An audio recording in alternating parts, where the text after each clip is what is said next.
Hello students, मेरा नाम ब्रजेश कुमार है और स्टूडेंट्स हम लोग आज पढ़ेंगे 12th क्लास का चैप्टर नंबर 4, जिसका नाम क्या है भाई? नाम क्या है? क्या नाम है? संधारित्र तथा परावैद्युत। तो इस चैप्टर का नाम है संधारित्र तथा परावैद्युत। उसमें हम लोग पढ़ रहे हैं कि विलगित गोलीय चालक की धारिता। तो विलगित गोलीय चालक की धारिता कैसे निकालें भाई? इसमें क्या होता है कि हम एक गोला ले लेंगे, ठीक है, जिसकी त्रिज्या कैपिटल आर मान लेंगे और उसमें क्या कर देंगे, हम आवेश दे देंगे। क्यों आवेश जब देंगे तो जो आवेश दिया जाता है किसी भी चालक पे, तो उस पे जो आवेश होता है समान रूप से उसके पृष्ठ पर समान रूप से वितरित हो जाता है, यानी फैल जाता है, ठीक। फिर उसके बाद हम उसका विभव ज्ञात कर लेंगे। विभव ज्ञात करने के बाद हमको धारिता का सूत्र पता होता है, धारिता के सूत्र में इसको रख देंगे विभव को, उसके बाद आंसर मिल जाएगा, ठीक है। तो इसी चीज़ को हम लिखने वाले हैं, ध्यान से देखिएगा इसको। तो हम मान लेते हैं यहाँ एक चित्र बनाते हैं और इस चित्र को हम लाल पेन से बनाएंगे। लाल अब सही से लाल नहीं रह गया। इसकी त्रिज्या मान ले रहे हैं कैपिटल आर। कितना मान रहे हैं? और इसको जब हम आवेश दिए तो इसके पृष्ठ पर समान रूप से क्या हो गया? फैल गया या वितरित हो गया। जो चित्र में किया गया है वही चीज़ हमको लिखना भी होता है, ठीक है। तो हम लिखते हैं माना आर त्रिज्या का एक गोलीय चालक,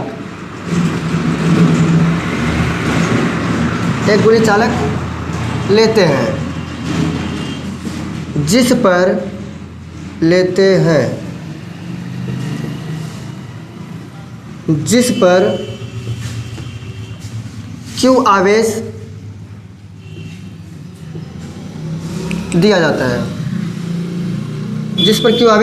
दिया जाता है, हम अपनी भाषा में लिख रहे हैं इसको। आवेश देने पर चालक पर आवेश उसके पृष्ठ पर समान रूप से क्या हो जाता है? समान रूप से वितरित हो जाता है। इस बात को हम बोले हैं वितरित हो जाता है, सही है ना? इस बात को हम बोले हैं, उसी चीज़ को लिखे हैं। अब एक चीज़ और पता है कि अगर ये चालक है तो चालक पर अगर हम विभव ज्ञात कर लें तो उसी चीज़ को लिख रहे हैं। इस चालक पर विभव, यानी इस चालक पर मतलब किसके? ये गोलीय जो चालक है इस पर विभव बराबर हम लिख लेंगे V बराबर 1/4 pi epsilon not into Q बटे क्या? Capital R। ये बनेगा समीकरण 1, सही है। क्योंकि यहाँ पे देखो इस पे जो आवेश दिया है मान लिया, इसको Q मान ली है, Q आवेश दिया गया और इसकी जो त्रिज्या है, त्रिज्या को कितना माना गया है? कैपिटल R माना गया है। तो जो इसका विभव निकलेगा 1/4 pi epsilon not Q by R हो जाएगा। एक चीज़ और पता है, हम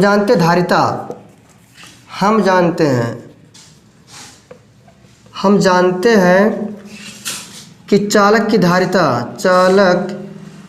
धारिता यानी C बराबर होता है, क्या होता है? Q बाई V के। इस समीकरण बना 2 के, सही है ना। अब देखो यहाँ पे हमको V का मान पता है, तो अगर इस समीकरण 2 में V का मान रख दे तो क्या मिलता है? तो लिखते हैं समीकरण 2 में समीकरण 1 का मान रखने पर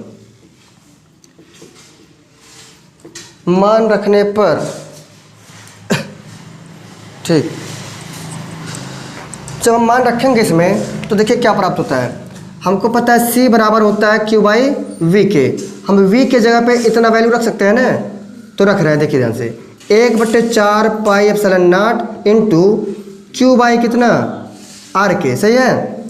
देखिए हाई पार्ट ऊपर है और यह भी ऊपर है। अगर मान लो इसको हम लिखते प्रमेय के रूप में तो ऐसे लिखते कि नहीं लिखते? तो ऊपर की वैल्यू से कट जाती है, क्या होती है? तो ये कट गया और इन सभी का आपस में गुणा हो जाता है। तो C बराबर क्या आ जाएगा, 4 pi epsilon not into capital R। इसी को हम ढूंढ रहे थे, ठीक है। तो गोलीय चालक पर अगर हम आवेश देते हैं समान रूप से वितरित हो जाता है, उस टाइम पर उसकी धारिता कितना मिलेगा हमको, गोलीय चालक है अगर तो 4 पाई एप्सिलॉन नॉट और इंटू कैपिटल R, मतलब उसकी त्रिज्या, सही है। इससे हमको पता चल रहा है कि कांस्टेंट वैल्यू है, क्या है, कांस्टेंट है। तो कांस्टेंट को छोड़ के हम देखेंगे C जो है किसके समानुपाती है, R के समानुपाती है। तो इसी चीज़ को हम लिख सकते हैं यहाँ पर C समानुपाती किसके है, कैपिटल R के। बस विस्तार से लिखना चाहेंगे तो आप लिख सकते हैं कि गोले की धारिता गोले की त्रिज्या के समानुपाती होता है कि नहीं। गोले की धारिता किसके समानुपाती है, गोले की त्रिज्या के समानुपाती है, सही है ना, सिंपल। इस सूत्र मिला है, न्यूमेरिकल लगेगा, एक न्यूमेरिकल तुरंत लगवाते हैं, ताज़ा एकदम। समझ में आया कि नहीं आया, कैसे कैसे हुआ ध्यान से एक बार फिर से देख लीजिए। हम क्या लिए हैं, गोलीय विलगित गोलीय चालक की धारिता निकाल रहे हैं। हमको एक गोली चालक लेना है और उस पर हमको क्यों आवेश देना है, इसका त्रिज्या हम मान लिया कैपिटल R। जब इस पर हम आवेश दिए तो आवेश इसके पृष्ठ पर समान रूप से वितरित हो गया। इसी बात को हम यहाँ पे लिखे हैं कि माना कैपिटल R त्रिज्या का गोलीय चालक लेते हैं जिस पर क्यों आवेश दिया जाता है, आवेश देने पर चालक पर आवेश उसके पृष्ठ पर समान रूप से वितरित हो जाता है, लिखे हैं। इस चालक का विभव, सही है ना, V बराबर हो जाएगा 1/4 pi epsilon not into Q by R। ये बनेगा समीकरण 1। हम जानते हैं कि चालक की जो धारिता होता है C बराबर होता है Q बाई V के। हमको V का वैल्यू पता है, तो समीकरण 2 में समीकरण 1 का मान रखेंगे, यानी V का मान रखेंगे। तो C बराबर Q बाई V होता है, तो V की जगह पे इतना रख दिए हैं, सही है। हमारी जो कि ऊपर वाली वैल्यू ऊपर वाले से कट जाएगा, यानी Q से कट जाएगा, नीचे बचा 4 pi epsilon not into R के। तो ये कांस्टेंट वैल्यू है, तो हम कह सकते हैं कि C जो है समानुपाती किसके है, R के। यहाँ पर जो C है गोले की धारिता है और वह किसके समानुपाती है, गोले की त्रिज्या के समानुपाती है। इसी पर एक हम न्यूमेरिकल लगवाते हैं, ठीक है, समझ आया होगा, कॉपी कर सकते हैं। देखिए सवाल नंबर कोई भी हो, एग्जाम्पल समझ के लगाते हैं। जब भी हम गोलीय चालक की धारिता निकाले थे उसी के ऊपर है, पृथ्वी को एक गोलाकार चालक मानते हुए, पृथ्वी गोल है, हम इसको एक चालक मान रहे हैं क्योंकि पृथ्वी पर कहते हैं ना कि उसमें चालक पदार्थ है, पृथ्वी को हम चालक माने हैं। धातु में सोना, चांदी, पृथ्वी और जल अपघटन वाला जो चीज़ होता है जल अपघट्य, वह भी सब चालक होते हैं, शुरू में बताए हैं। तो पृथ्वी को चालक मानते हुए इसकी धारिता की गणना करना है। तो भाई एक बात बताओ, अगर ये पृथ्वी है तो पृथ्वी की त्रिज्या तो होगी कि नहीं होगी। पृथ्वी की जो त्रिज्या होती है ये 6400 किलोमीटर होता है, सही है। पृथ्वी की जो त्रिज्या होता है 6400 किलोमीटर होता है और इस पर हम समान रूप से आवेश वितरित कर दे रहे हैं, ठीक है, मतलब होता है, वितरित होता है इस पे, यानी आवेश का प्रवाह होता है। इसकी त्रिज्या कितना हो गया, 6400। तो हम यहाँ पे लिख देते हैं पृथ्वी की त्रिज्या। भाई इनको याद रखना, रियल वाला चीज़ है। पृथ्वी की त्रिज्या यानी कैपिटल R बराबर 6400 किलोमीटर, सही है। हम जानते हैं क्योंकि पृथ्वी की त्रिज्या इतना होती है। कैपिटल R बराबर लिख सकते हो 6400 और गुणे 10 के पावर में 3, ये बन गया क्या, मीटर बन गया। भाई किलोमीटर किस में बदल दिए, मीटर में। अब बताओ 1 2 3 है ना, 3 अंक बाद दशमलव लगाओगे तो R बराबर हो जाएगा 6.4 गुणे 10 के पावर कितना, हाँ 3 इसका कितना हो गया, 6 मीटर, सही है। तिरछा भाग रहा, अच्छा नहीं लग रहा है। तो 6.4 गुणे 10 की पावर कितना, 6 मीटर हो गया। पृथ्वी की धारिता पता है, अभी निकाले हो। पृथ्वी की धारिता, चूँकि इस चीज़ को पता है वैल्यू, धारिता कितना होता है, पृथ्वी की धारिता 4 pi epsilon not into capital R होता है ना इतना। इसमें वैल्यू रखो, सी बराबर लिख सकते हो इतना। इतना मतलब कितना, अगर 4, एक चीज़ देखो ध्यान से देखो, हम लोग करते हैं 1/4 पाई एप्सिलॉन नॉट, इसका वैल्यू होता है 9 गुणे 10 के पावर 9। जब हम केवल इतने का निकालेंगे 4 पाई एप्सिलॉन नॉट, तो ई आ जाएगा अपना 1/9 गुणे 10 के पावर 9। ये वैल्यू उसका देखिए ई इन्वर्स रूप में था, मतलब व्युत्क्रम रूप में था, तो इसका वैल्यू सिंपल आया था। इसको सिंपल कर दिया तो ये वाला व्युत्क्रम हो गया। सही है ना, इतना होता है, इसको याद रख लेना है। अब इतने की जगह पे हम इतना नहीं लिख सकते हैं, तो लिख सकते हैं 1/9 गुणे 10 की पावर कितना 9, और इंटू आर है, तो इंटू आर कहाँ होगा यहाँ पे, आर मतलब कितना 6.4 गुणे 10 की पावर कितना 6। सी बराबर अगर हम लिखे 6.4 और बट्टे इसको 9 लिख सकते हैं, और है देखिए 10 की पावर 9 है, ऊपर जाएगा तो कितना हो जाएगा, पहले से यहाँ पर कितना था 10 की पावर 6, ये प्लस में था, ऊपर जाएगा तो माइनस हो जाएगा, तो सी बराबर हो जाएगा। इसको अगर हम काटते हैं तो कितना आएगा 9 7 63, 10 लग गया 63, ये खत्म, बता कितना 1, 10 लगा 0 आएगा, 9 कम 9 1 आया, फिर 9 कम 9, तो लगभग इतना आ जाएगा 0.711 गुणे 10 की पावर कितना -3। सी बराबर कितना हो जाएगा, अगर इसको हम एक कदम ढल लाएँ तो 7.11 गुणे 10 की पावर कितना -3,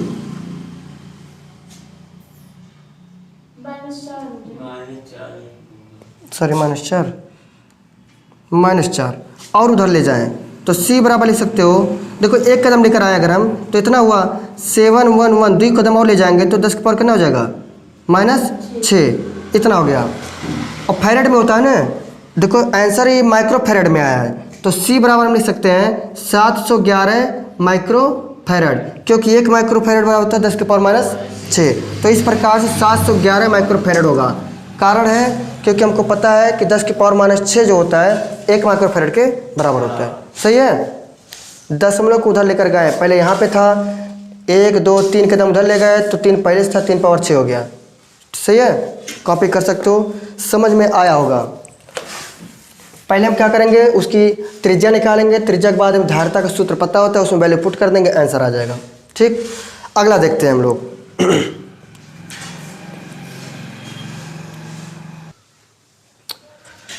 बात है पृथ्वी के बारे में चल रही बात, तो इसको हम एक नोट लिख देते हैं यहाँ पे, नोट कि भैया पृथ्वी की जो धारिता होता है, इससे ही लिख दें, जो पृथ्वी का विभव है, पृथ्वी का विभव शून्य होता है। कितना होता है, शून्य लिया जाता है। तो पृथ्वी का विभव शून्य लिया जाता है, मतलब क्या, v बराबर कितना 0 लिया जाता है। तो अगर हम पृथ्वी की धारिता निकालें, पृथ्वी की धारिता, तो कितना आ जाएगा, सूत्र पता होता है c बराबर q/v के होता है ना, तो c बराबर निकालेंगे, q तो ऊपर रहेगा लेकिन विभव की जगह कितना रहेगा 0, तो c बराबर कितना आ जाएगा 0, सॉरी इनफाइनाइट, इतना हो जाएगा, यानी अनंत। क्या हो जाएगा, अनंत। पृथ्वी की धारिता अनंत आएगा। देखो अगर 0 नीचे रहेगा तो उसको जब भाग देंगे तो अनंत आएगा, अगर 0 ऊपर है और किसी संख्या से भाग देते हैं तो वैल्यू कितना आएगा 0 आएगा। तो यहाँ पे 0 नीचे था, भाग दिए तो क्या है, अनंत आया। तो पृथ्वी की धारिता अनंत होता है तब जब उसके विभव को शून्य लिया जाता है तब। सही ना, इस चीज़ को ध्यान दे लेना। क्या बात है, देखो भैया संधारित्र क्या होता है, तो संधारित्र को अंग्रेजी में कहते हैं कैपेसिटर। ठीक है, और संधारित्र होता क्या है, क्यों बनाया जाता है संधारित्र, तो लिखा है कि दो समांतर चालक मतलब ऐसे और ऐसे नहीं, थोड़ा तिरछा बना है। 2 समांतर चालक होने चाहिए, 2 समांतर चालकों का ऐसा समूह जिस पर समान परिमाण वह विपरीत प्रकृति का आवेश हो। तो भैया इस पे हम कितना 1 2 3 4 5 6 7 8 और इसमें हम लेते हैं 1 2 3 4 5 6 7 8। तो समान परिमाण का लेकिन विपरीत आवेश है, इस पे धन और इस पे ऋण, तो धनात्मक और ऋणात्मक आवेश ले लिए, सही है।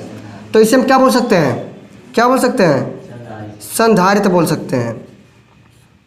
समान क्या नाम है, दो समांतर चालक हैं और एक पर प्लस आवेश है, एक पर ऋणात्मक आवेश है, लेकिन जितना प्लस है उतने ही ऋणात्मक वाला है, तो इसे हम क्या कह सकते हैं, संधारित्र कह सकते हैं। फिर संधारित्र की ज़रूरत क्यों पड़ती है, तो संधारित्र में चालक प्लेट, जो चालक प्लेट है, इसका बिना क्षेत्रफल बढ़ाए या घटाए उसकी धारिता क्या कर सकते हैं, हम बढ़ा दे सकते हैं। बिना इसका क्षेत्रफल बढ़ाए, हम बताए नहीं थे कि मान लीजिए इस पर इतना बड़ा क्षेत्रफल है, तो अगर इस पर धारिता जो भी रहेगा, ठीक है, जो भी आवेश है धारिता है इसका बढ़ा देंगे तो भी इसमें कोई फर्क नहीं पड़ेगा, उतना ही अपना धारिता रहेगा। तो इसकी ज़रूरत नहीं है कि इसके हम क्षेत्रफल को बढ़ाएं, क्षेत्रफल बढ़ाने की ज़रूरत नहीं है, इसका धारिता बढ़ जाएगा, इसका एक तरीका होता है, ठीक है। इसी को हम क्या कह देते हैं, संधारित्र कह सकते हैं। संधारित्र की ज़रूरत क्यों पड़ती है, तो संधारित्र ऊर्जा संचित करने की एक युक्ति होती है, एक जुगाड़, यानी आवेश को इकट्ठा करता है। कौन, संधारित्र आवेश यानी ऊर्जा को इकट्ठा करने का एक जुगाड़ है, ठीक है। और संधारित्र को हम प्रदर्शित करते हैं सी से, जो संधारित्र धारिता होता है उसको हम सी से प्रदर्शित करते हैं, इस बात को ध्यान देना। तो कह रहा है कि अगर संधारित्र की किसी प्लेट है, कोई भी प्लेट है, अगर संधारित्र की एक प्लेट पर क्यू आवेश दिया जाता है, अगर कोई संधारित्र है, संधारित्र पर यदि संधारित्र पर क्यू आवेश दिया जाता है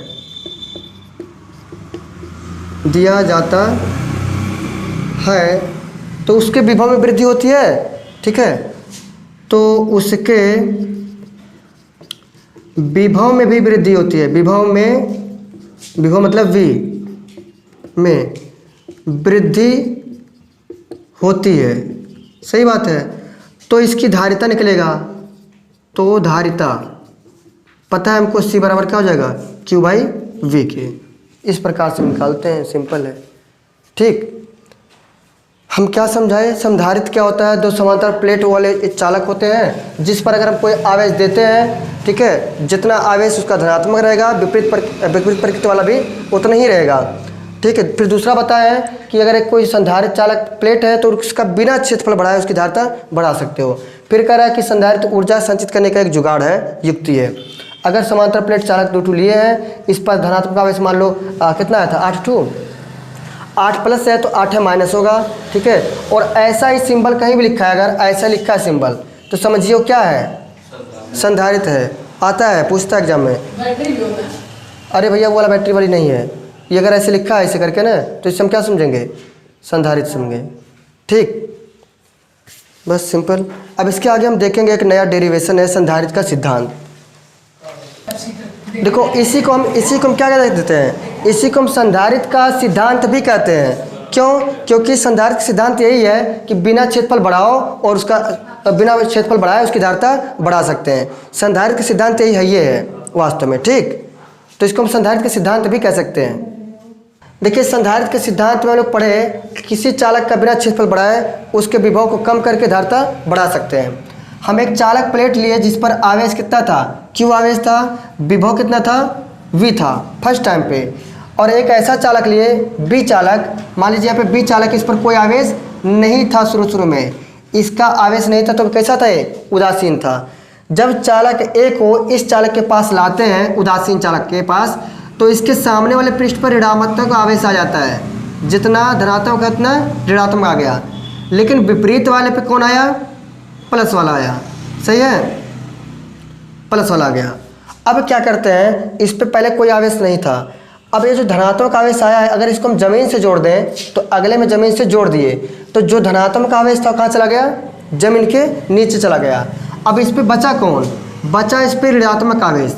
तो जो ऋणात्मक आवेश है, चालक 1 पर धनात्मक था, तो ये ऋणात्मक आवेश क्या करता है, चालक A के विभव को कम कर देता था। पहले क्या है, पहले इसका विभव V था, अब इसका विभव कितना हो गया, V' हो गया, सही है ना। और जब इसका V' हुआ तो इसका धारिता भी बदलता है, क्यों? क्योंकि जब इसका विभव कम होगा धारिता बढ़ेगा। ऋणात्मक आवेश इसके विभव को कम किया है, धारिता बढ़ गया है। पहले इसका धारिता, एक की धारिता कितना था? पहले एक की धारिता था C बराबर Q/V के, इस समीकरण 1 बना लिए थे। हम लिखे हैं उसी बात को जो समझाए हैं। चालक A के पास उदासीन चालक B लाते हैं, तो लाए हैं चालक A के पास वाले पृष्ठ पर निगेटिव व दूर वाले पृष्ठ पर क्या आता है? पॉजिटिव आवेश आता है। तो देखिए इस पास वाले पे नेगेटिव आया, दूर वाले पे पॉजिटिव आवेश आया।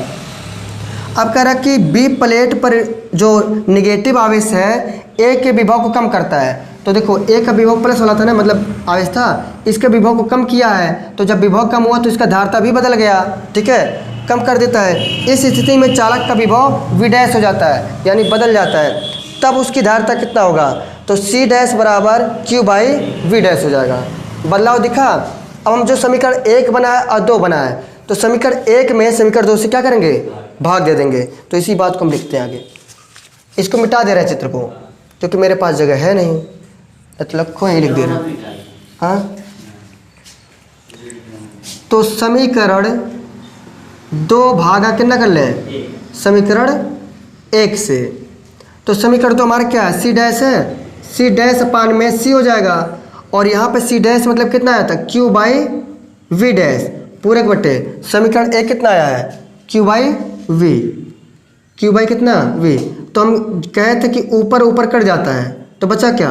C dash upon C equal to V dash upon V। इतना समझ में आया? इतना हो गया। अब यहाँ पे एक ग्रेटर रहेगा और एक क्या हो जाएगा? देखिए इसी चीज़ को हम लिख रहे हैं।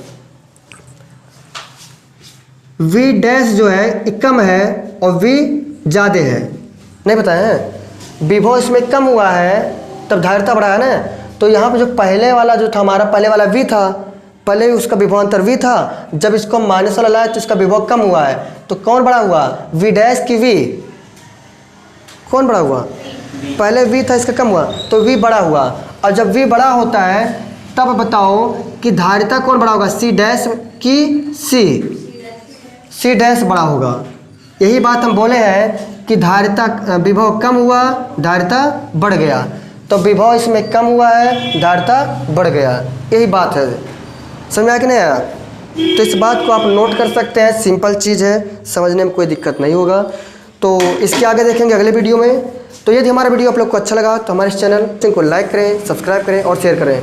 मिलते हैं अगले वीडियो में, तब तक के लिए हंसते रहिए, मुस्कुराते रहिए, पढ़ते रहिए। मिलते हैं, जय हिंद।